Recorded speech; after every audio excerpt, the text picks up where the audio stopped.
is going to talk about the power of labor in the climate movement. And before I introduce everybody, I just want to just say, you know, we're at a real inflection point, I think. We have an administration that's talking the same language that many of us have been talking about for God knows how long. And if we're lucky, we have more than 2 years to accomplish a lot of really good things. But we recognize that this 2-year period where we control a lot of what's going to happen in legislation, both on the federal and state and actually local level. So we want to take advantage of it, and we want to hear from these 4 really smart people who come from different spaces to talk about, you know, what they think the power of labor in the climate movement is all about. I'm just going to do a quick intro to each one of you. Lara Skinner is with the Climate Jobs National Resource Center. Lenore Freelander is with 32BJ SEIU. Yolanda Rivera is with the Capital Workforce Partners, and Joe Toner is with the Iron Workers Local 15. So that's the introduction. Do you all want to just say a quick hello, starting with Lenora? Hi, everybody. Glad you're joining us today. I'm really looking forward to this. In 32BJ, we do a lot of work on the climate, both in our workplaces as well as in partnership in coalition to promote green jobs, investment in infrastructure, and in the social services necessary to take care of people who are being affected by climate change. Great. Joe? Hi, everyone. My name is Joe Toner. I am currently the business manager of the Iron Workers, but in a week I will be leaving as business manager of the Iron Workers. I'll become the executive director of Connecticut State Building Trades, which I'll be representing all the unionized construction workers in Connecticut, which is very exciting. And it's very important for us today to be on the panel to discuss the needs of organized labor and the unionized construction industry being involved in the transformation from fossil fuels to renewables. It's very important. The building trades works in many communities. We train our own folks, and when we go to communities, we like to make sure we include everybody. So some of the disenfranchised folks and the folks who are less fortunate, we want to make sure we bring them into our ranks and provide a good living for them while working on the transition in the energy world. So it's a pleasure being here, and thank you very much, Aziz. Thank you. Yolanda? My name is Yolanda Rivera, and I work for Capital Workforce Partners, which is the workforce investment board for the North Central region in Connecticut, and I am the director for construction sectors initiatives, and I work very closely with Joe Toner and the building trades, and you know, I also am very eager and interested in participating in this. I mean, I usually see things through the lens of a workforce organization, and we all know that workforce organizations, we all sit at the nexus of intersecting, you know, policy arenas, including education, poverty, economic development, criminal justice, finance, and energy policies, and as such, you know, climate change and jobs. So very happy to be part of this today. Thank you. Thank you. And Lara? Yes, hi everyone, Lara Skinner. I am the director of the Labor Leading on Climate program at the Worker Institute at Cornell University's ILR School. We have been doing training and education work for unions and workers since the late 1940s. About 10 years ago, we started to focus on the intersection of climate and labor issues. And now we dedicate all of our time to studying the labor and employment impacts of climate change, climate protection policy, clean energy policy, and doing direct work with the labor movement training and education programs to help the labor movement be a proactive, positive part, fight to address climate change and build a clean energy economy that's based on good union jobs. And we're the academic partner to the Climate Jobs National Resource Center, and it's a real honor to work with Aziz and Joe and everyone at the Connecticut Roundtable on Climate and Jobs and the Connecticut labor movement on this climate jobs work. Well, thank you, Lara. So now that you have your mic open, I'm going to ask you the first question, which is, we often talk about so many different impacts. Can you tell me talk to us about the human impacts on climate change, as it relates to race and socioeconomic status? And what does that all mean when we talk about climate change? Yeah, I think that's a great question. I think for some people, there might be a perception that climate change or global warming is only an environmental issue, right? It's only an issue that affects our natural environment. And the truth is that climate change has and will have tremendous social, cultural, economic, labor, and employment impacts.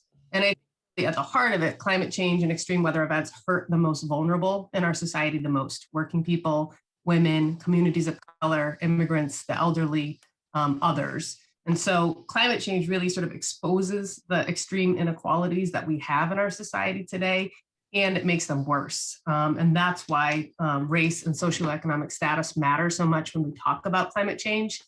And I would love to give a few examples of this that I think really sort of help clarify what I mean. I mean, one is that climate change is a public health crisis, right? Besides being an environmental crisis, it's a public health crisis. And the carbon dioxide that we put in the atmosphere heats up the planet, but it's also a pollution that causes respiratory and other health issues, and is often concentrated in poor communities of color. There's also higher rates of uninsured families in poor communities of color, which means there aren't the resources to respond to the health problems that climate change and pollution are causing. And, as the planet warms, the spread of infectious diseases like COVID-19 are going to increase, and the public health crisis caused by climate change, will further exacerbate the inequalities that we already have.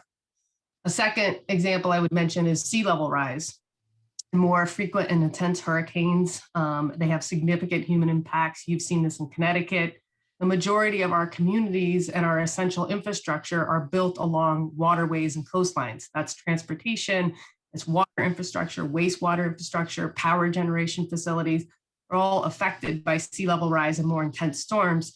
And again, the impact is greater for the most vulnerable in our society because you have resources, you can move to a hotel when your home or community gets damaged. You have savings, you can fix your home.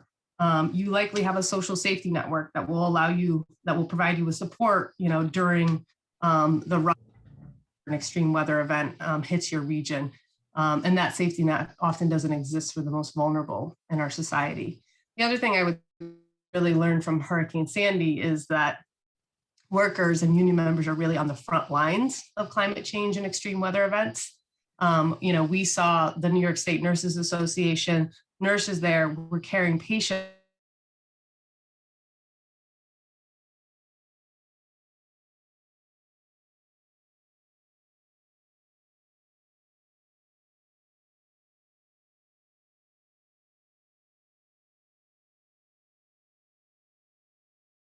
and away from flooding. Utility workers were out 24/7 trying to restore the power, working in really extreme conditions. So, we learned a lot about how workers and union members are really on the front lines of dealing with climate change and extreme weather.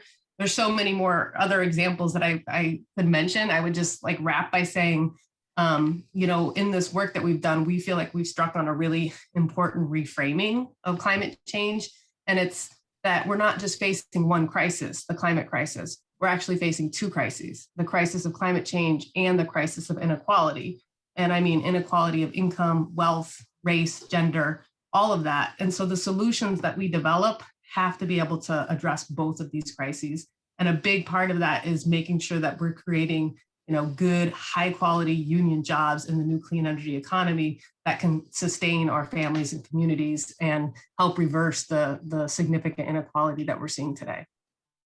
Yeah. And that all wraps around sustainability too, right? And how do we address that? Which is a question I'd like to ask Yolanda.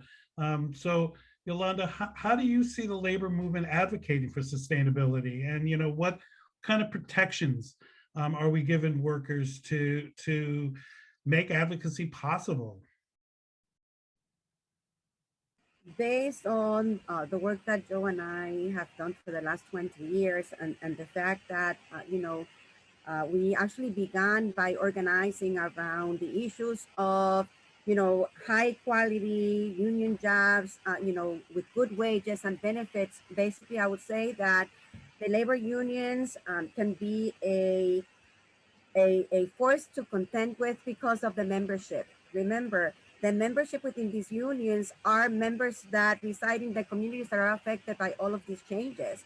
So, their voices are the ones that, get together and, and when they rally for, a climate safe economy, for them to be able to have safe jobs and the equity in the workplace. So to me, uh, the labor unions working in partnership and creating coalitions with different stakeholders within a community basically speaks to the power and the possibilities for change. So, this is when we get together to work on policies, such as green policies that are going to help us move the effort. I believe that we all can work together for a society that is, ecologically sustainable and also economically fair or just.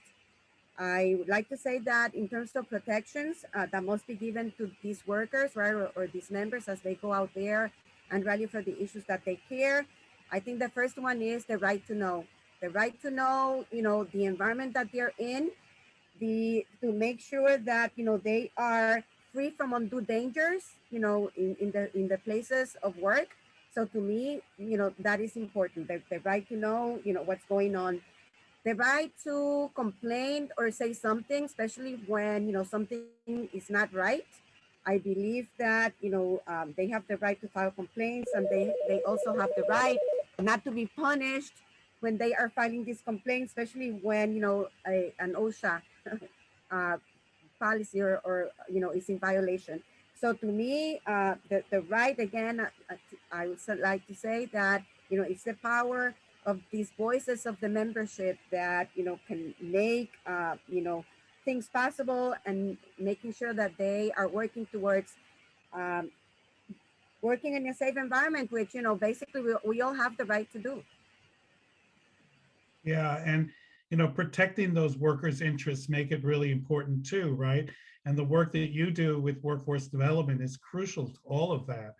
Um, yeah, For us in workforce development, we always like to make sure that the individuals that are going through training, that are preparing to enter jobs, that they are entering, again, high quality jobs. And this is why union jobs are so attractive. They pay, good wages, and they have benefits, and they are, self-sufficient. yeah. And thank you, because that leads me to a great question that I want to put to Joe. So Joe, we talk about protecting workers' interests, and I want to know, how does that make it easier to address climate change? And even more importantly, how does it, or let me put it this way, what's the danger of excluding unions from the climate movement?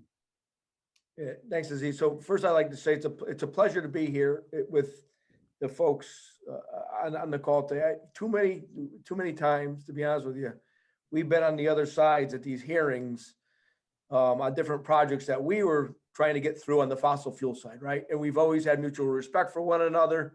You've, on the environmentalist side, you've always respected that we're trying to represent our members and make a livable wage, right? And that's something I think that being here today for me in the building trades is something that we're looking forward to moving forward in the future. There's too many times that we're at odds with one another. You guys understood our plight of making sure that we could sustain these livable jobs, the area standard wages for our folks on these construction projects. Many of these projects are huge. We have 500, 600, 700 people on some of these projects for 2 or 3 years, which is very important. And I think you folks were always respectful to the building trades, and in return, we were respectful to you and how you and your beliefs about the environment and the building trades. I will say we do believe in climate change. I will not, I'll make sure we do, and we know there's a need to start moving in a different direction. And I think going forward, one of the issues is, for an example, on a fossil fuel project, we would have, up to, like I said earlier, 500 to 600 people. And then the renewable side, that work is cut anywhere by 60 to 70%.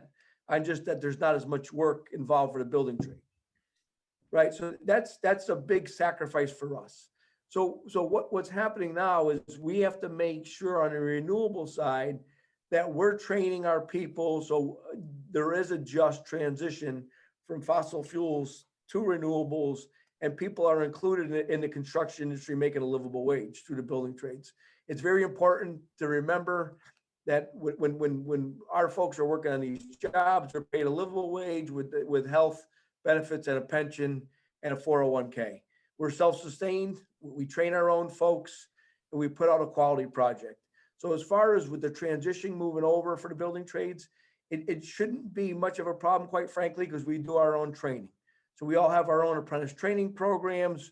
We have full-time coordinators and instructors, and all the training that's done within the building trades is paid for by ourselves. So it's a check off from our members that's paid into the apprentice training fund. There's no subsidies. We don't rely on anybody, quite frankly. We're very proud that we have some of the best training in the world, quite frankly, in any industry, in the unionized construction industry. So I think when we switch over right now, one of the issues we're having, quite frankly, is we're trying to get in front of some of these projects to make sure these developers are including the folks, from the neighborhoods, the people that are marginalized, also, and including the long-standing building trades folks that have already been in Connecticut and are trying to get their kids through college and pay the mortgages and do all that stuff. I mean, we're there. I mean, we are a resource for everybody to make sure they use. But unfortunately, a lot of times on the renewable side, what's happening is when they're coming in, the process to get a permit and to get onto the grid is less restrictive than it is for a fossil fuel project. So what happens is when these developers come in, they get a fixed rate on the renewable side, on the generation side. They develop the project, they bring out-of-state folks in many cases 1099s with no insurance and no retirement and not a livable wage. And that exacerbates the problem with the building trades, because on the other side, on the fossil fuel side, 90% of those projects were done with project labor agreements, which included us in its entirety, right? So we want to make sure working together on this side of the aisle with the environmentalists and with the help of Aziz, the folks that Laura represents. We've been talking with them for a few years now, and we want to make sure we can shore up this relationship and moving forward, so we can make sure livable wages are paid on a renewable side, and we expand opportunities for folks in lesser communities. So I know that's a kind of a long-winded answer, Aziz, but I think I'm trying to encompass what we need to do going forward. And I'm looking forward, or we're looking forward in the building trades to continue to work with the environmentalists to make sure that our air is a lot cleaner and we're including livable wages on these projects. Yeah, and Joe, just for everybody who doesn't know, you have been, and your brothers in the trades and sisters have been really, really helpful in the work that we've been doing. SB 999 is in the Labor Committee right now. It's going to come out. It's the Climate and Community Investment Act. It contains the prevailing wage provision. And without your support and without the support of the work that you've been doing, we would not have gone this far. And we really appreciate the differences that we sometimes have, but more than anything, we appreciate the way we work hand in hand in lockstep with all the just transition pieces that you were talking about. So thank you very much for all of that. That's yeah, you're welcome. Really, I'll just say, I think we have more in common than we don't, and I think right. That's something that we should discover with one another. You know what I mean? I think we have more in common than we with in opposition. So. And that's really what we're trying to do with these panels, is to show everybody what we have in common and how do we move forward. And so Lenore, keep pivoting to different pieces that we're talking about. So, we're talking about jobs, talking about construction and post-construction. So what do you think about post-construction jobs, and how does that relate when it comes to green infrastructure? Your union is so strong, and the work that you do. So give us your perspective on the post-construction part of this. Thanks, Aziz, and great to be here with everybody today.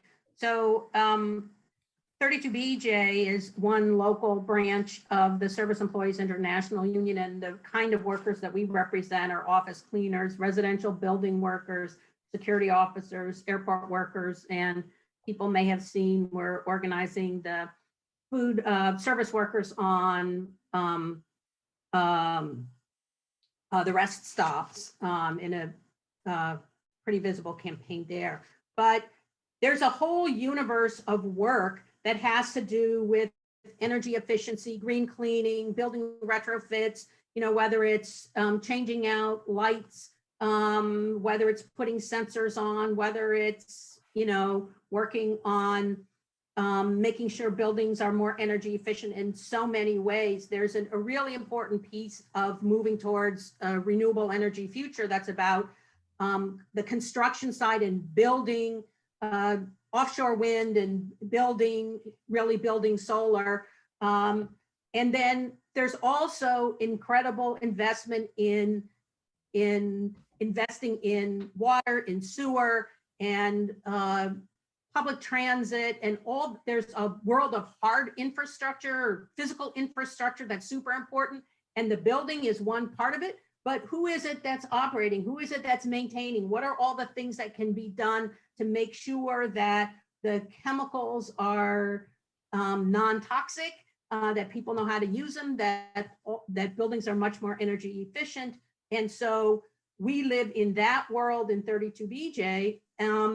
And that's a really important contribution of, we want to make sure that we're being energy efficient, that we're not using toxic chemicals, that we're using green chemicals that are safer and people aren't getting sick from them.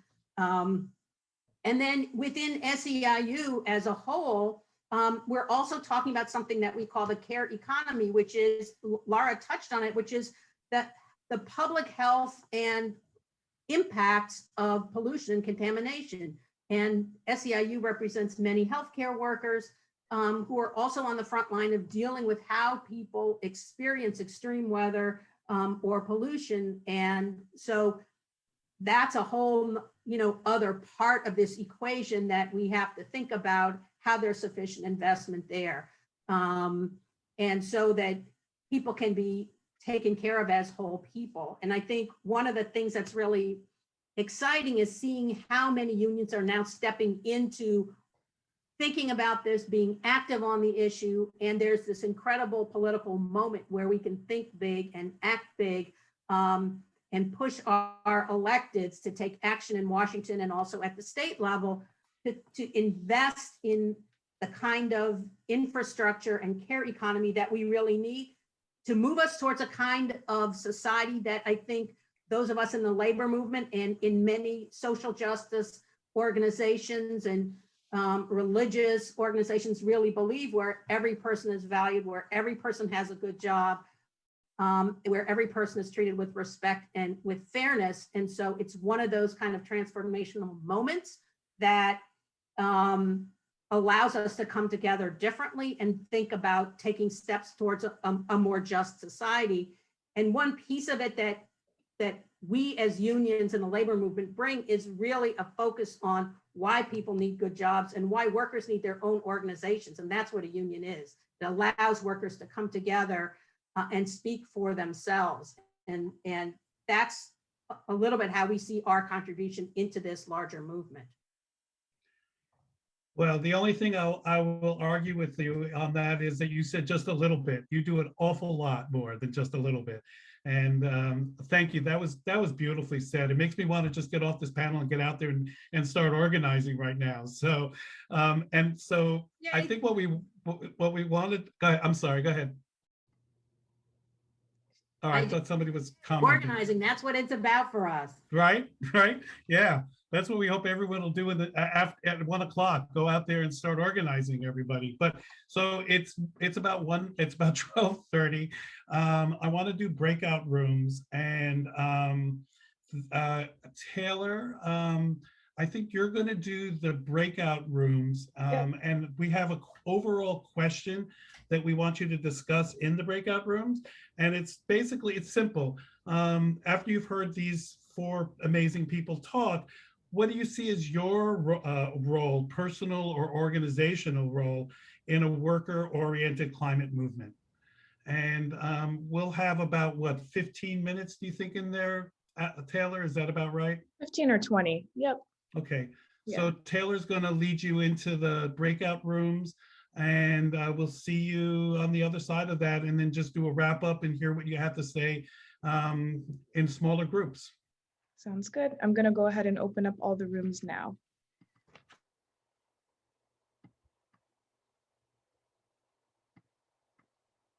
That care about this and are willing to do their part in this and are willing to be a part of the coalition. And that is just very reassuring to me. So, basically we have perspectives of being involved in policy making and training people that are going into the trades about climate change and how the environment affects laborers and in construction, to clean energy task forces and people being involved in their towns on those task forces. And there was talk about being, making sure the voices are heard at these public hearings.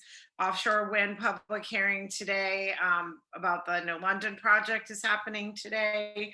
There are a lot of important issues going on, and I appreciate that ability to connect. So enough out of me, but that's a little summary of what we talked about.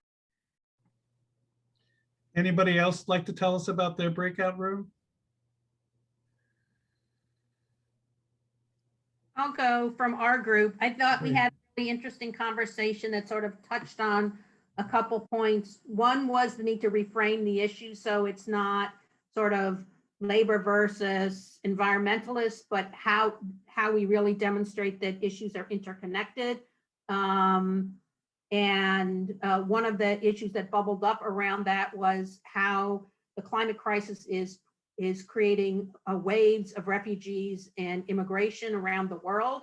That's not something that's talked about as frequently. The importance of having educational materials that are based on people's lived experience, whether it's pollution, toxic chemicals, extreme weather, and thinking about those materials that are bilingual or multilingual so that people from all communities can take advantage and learn more and understand more.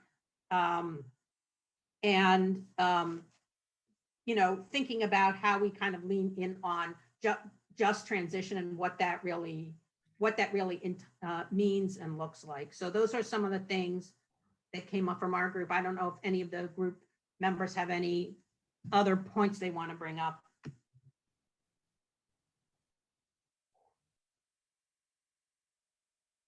I got a thumbs up there. So one other breakout group want to just tell us what happened in their space?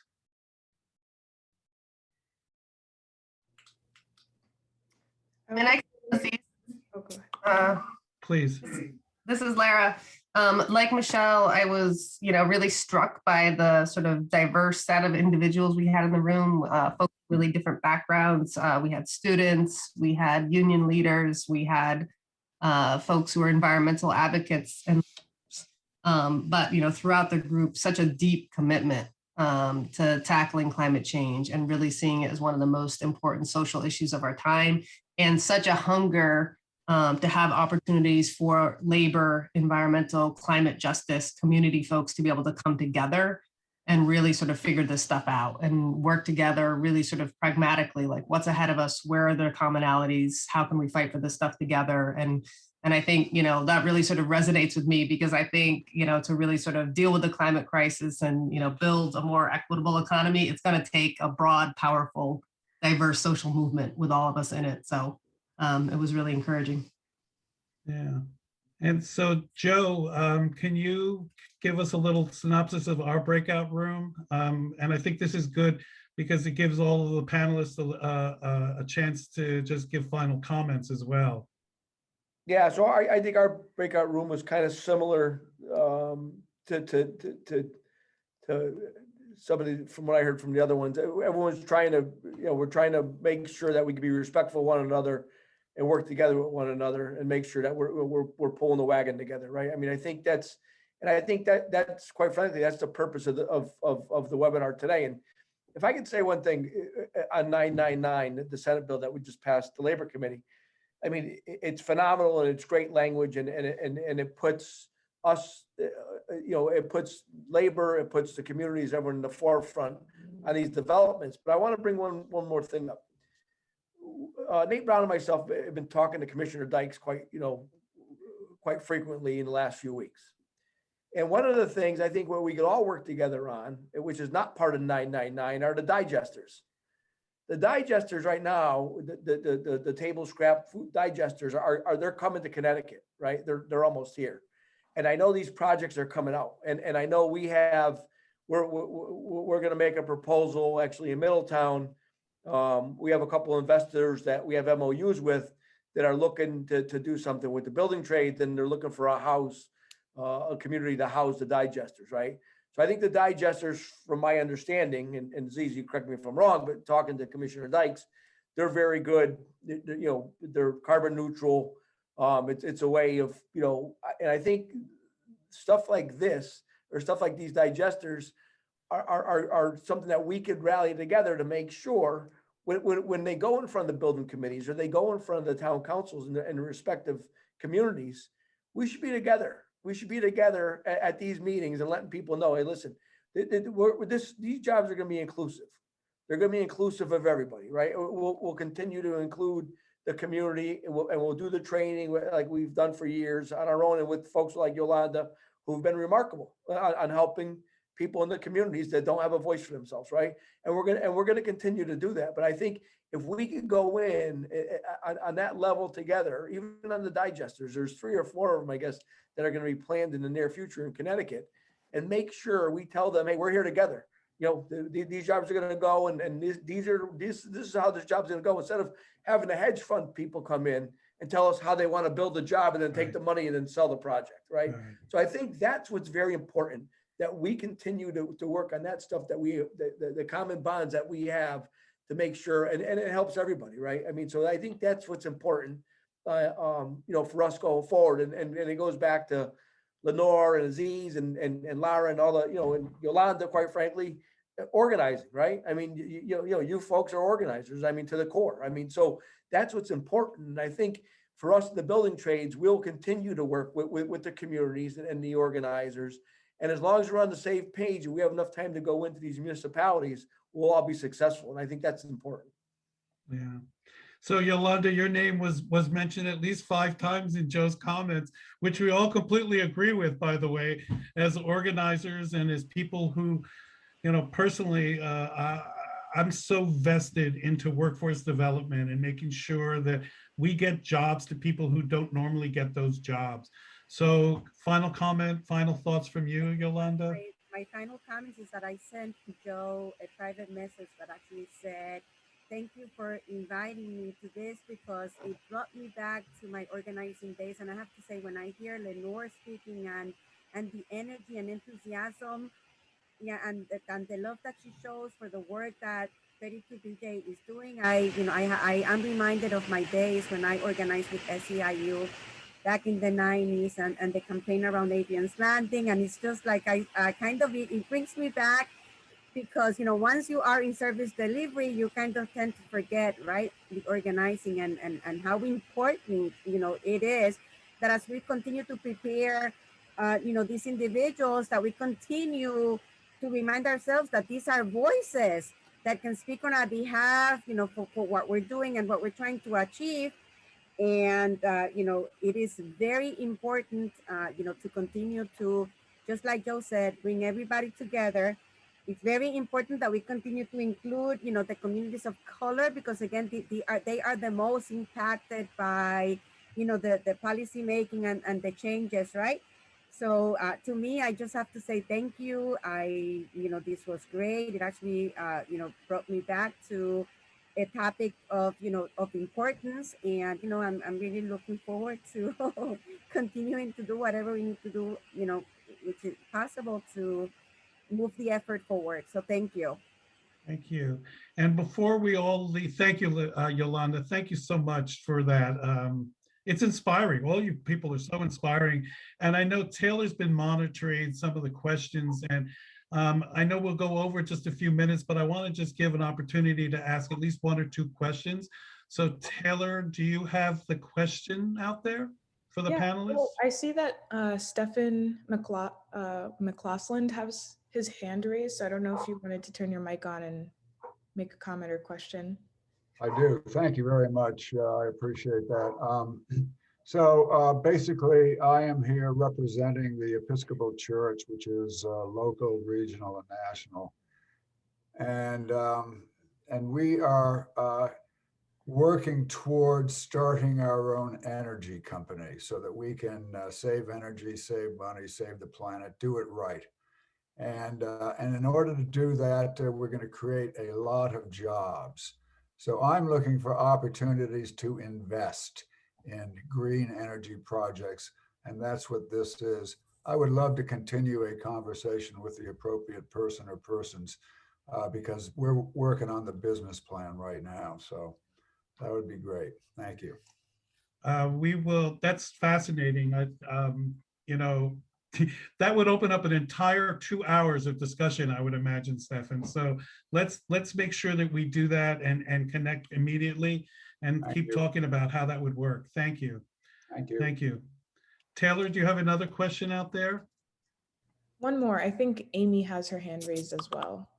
If you want. Thanks. And it's really not a question. It's more of something that came out in our breakout room, and Chris Bashant's on the phone.